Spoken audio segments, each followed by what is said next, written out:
เกจิอาจารย์ชื่อดังของเมืองไทยมีอยู่มากมายหลายท่านแต่ถ้าพูดถึงเครื่องรางของขลังประเภทมีดหมอมีอยู่ท่านหนึ่งซึ่งความเข้มขลังนั้นเป็นที่รู้จักกันดี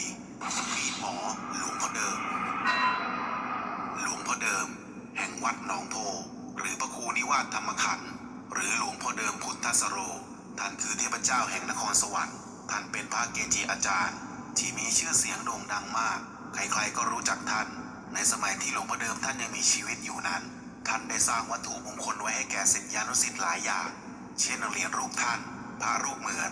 งาแกะรูปสิงห์นางกวักต่างๆตะกรุดผ้ายันและมีดหมอประวัติมีดหมอหลวงพ่อเดิมหลวงพ่อเดิมท่านได้ศึกษาวิชามีดหมอจากหลวงพ่อขำวัดเขาแก้วอำเภอพยุหคีรีจังหวัดนครสวรรค์ต่อมาท่านก็ได้สร้างมีดหมอหรือมีดเทพศาสตราวุธขึ้นมาเองที่ท่านสร้างไว้มี2 ขนาดมีดหมอขนาดใหญ่เรียกว่ามีดกวานช้างท่านได้สร้างมีดเล่มใหญ่ให้แก่กวานช้างของท่านซึ่งมีขนาดทั้งด้ามทั้งฝักยาวประมาณ1 ศอกเพื่อบังคับช้างให้เชื่องเพราะว่ากันว่าหลวงพ่อเดิมท่านชำนาญวิชาโคชศาสตร์ขนาดเล็กลงมาเรียกว่ามีดหมอปากกาใช้พกพาติดตัวได้ท่านได้เริ่มสร้างมีดหมอตั้งแต่ปีพศ 2456 บางก็ว่าสร้างราวๆปี 2460 ก็แล้วแต่ตำราแต่ละเล่มที่ค้นคว้าหาหลักฐานกันมาได้ในช่วงสมัยแรกๆนั้นศิษย์แต่ละคนต่างว่าจ้างช่างทำกันเองแล้วมาให้หลวงพ่อลงจานอักขระและปลุกเสกให้ต่อมามีคนสนใจมากขึ้นทางวัดก็ได้จ้างช่างชาวอำเภอพยุหคีรีให้ตีมีดส่งวัดโดยตรงช่างตีมีดมีหลายคนอาทิช่างไข่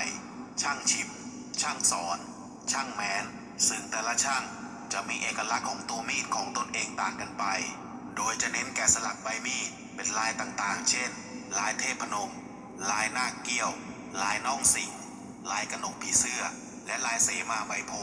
เมื่อช่างทำใบมีดเสร็จแล้วก็จะส่งต่อให้ช่างทำด้ามและฝักทำต่อ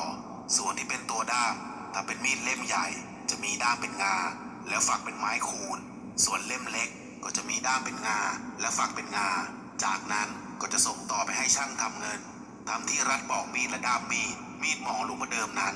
ว่ากันว่าเนื้อเหล็กที่นำมาใช้ตีเป็นมีดนั้นจะมีส่วนผสมประกอบไปด้วยตะปูสังฆวานอนซึ่งเป็นตะปูในสมัยโบราณที่ใช้ยึดเครื่องไม้ในพระอุโบสถแทนตะปูโลงศพผี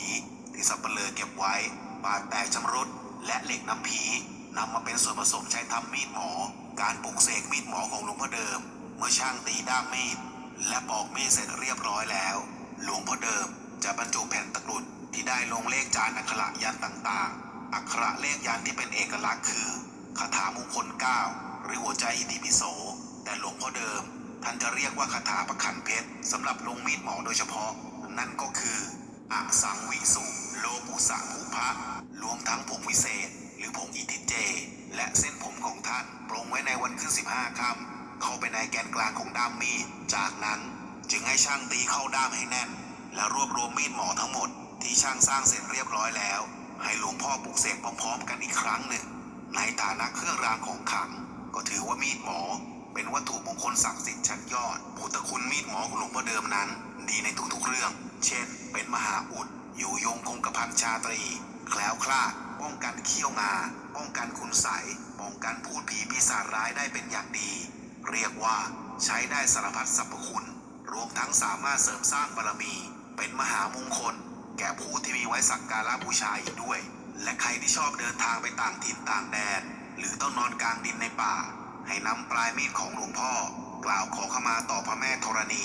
แล้วขีดเป็นวงล้อมที่นอนรอบตัวเราป้องกันสัตว์ร้ายและอาถรรพ์ต่างๆเมื่อจะต้องข้ามน้ำแต่กลัวอันตรายจากสัตว์ร้ายเช่นจระเข้หรือผีพายผีน้ำให้อาราธนาชักมีดออกจากฝักแล้วคาบไว้ในปากเวลาข้ามน้ำไปหรือคาบทั้งฝักมีดก็ได้หรือเอามีดหมอนั้นโบกน้ำนำหน้าไปก่อนก็ได้และเมื่อจะต้องรับประทานอาหารในต่างถิ่นหรือกับคนแปลกหน้าแต่ไม่แน่ใจว่าอาหารนั้นจะมีพิษหรือไม่ให้นึกถึงหลวงพ่อแล้วเอาด้ามมีดหมอของหลวงพ่อจุ่มลงไปในอาหารเสียก่อนเป็นการป้องกันถ้างามีสีดำอย่าได้กินเด็ดขาดแต่ถ้าได้กินเข้าไปแล้วมีอาการแสลงเกิดอาการเป็นพิษขึ้นมาให้นำมีดหมอของหลวงพ่อออกจากฝักแล้วทำการอาราธนาถึงหลวงพ่อแกว่งมีดหมอลงไปในขันน้ำแก้วน้ำ เพื่อดื่มกินเข้าไป จะเป็นยาแก้เบื่อ แก้ยาสั่งได้ ถ้าเป็นยาพิษก็จะลดกำลังของพิษลงได้ทำให้สามารถไปหาหมอได้ทันเวลา วิธีอาราธนามีดหมอของหลวงพ่อเดิม เวลาจะไปไหนมาไหน ให้ระลึกถึงหลวงพ่อเดิม แล้วว่าพระคาถา พระพุทธังรักษา พระธรรมังรักษา พระสังฆังรักษาศัตรูหมู่พานวินาศสันติ เท่านั้นก็พอครับ ส่วนคาถากำกับมีดหมอของหลวงพ่อเดิมนั้น ผมจะทิ้งไว้ใต้คลิปนะครับ ส่วนข้อห้ามประจำมีดหมอของหลวงพ่อเดิมนั้น นั่นก็คือ ห้ามฆ่าสัตว์ตัดชีวิต นอกจากจะป้องกันตัวเท่านั้น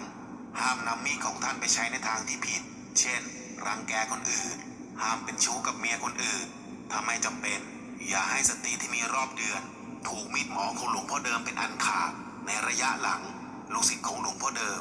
มีมากขึ้น ความต้องการมีดหมอก็มีมากขึ้นด้วยทำให้ท่านต้องปลุกเสกให้คาวระมากๆ โดยไม่ได้บรรจุแผ่นทอง ตะกรุด ผงวิเศษ หรือเส้นผมเอาไว้เหมือนกับมีดหมอรุ่นแรกๆ แต่หลวงพ่อเดิม ได้ให้ตอกอักขระเลขยันต์ที่ปอกรัดด้ามมีดแทนแล้ว จากนั้นหลวงพ่อจะปลุกเสกให้เป็นอย่างดีเช่นเดียวกัน ปัจจุบัน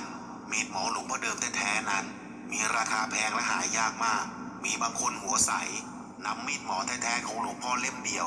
แยกตัวมีดออก แล้วทำเป็นฝักและด้ามใหม่ ส่วนตัวฝักและด้ามของแท้นำใบมีดของใหม่มาประกอบทำให้มีดเล่มเดียว แต่แยกขายได้ถึง2 เล่ม มีดหมอหลวงพ่อเดิม นับเป็นวัตถุมงคลเครื่องรางของขลัง นอกจากเป็นวัตถุโบราณที่มีความเข้มขลังศักดิ์สิทธิ์มีพุทธคุณครอบจักรวาลแล้ว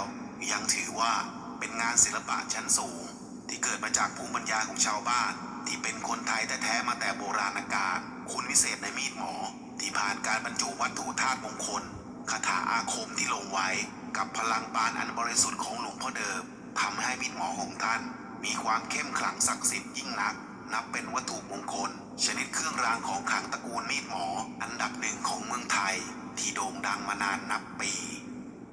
ฝากกดติดตามกดไลค์กดแชร์และกดกระดิ่งกันด้วยนะครับจะได้ไม่พลาดในคลิปต่อๆไป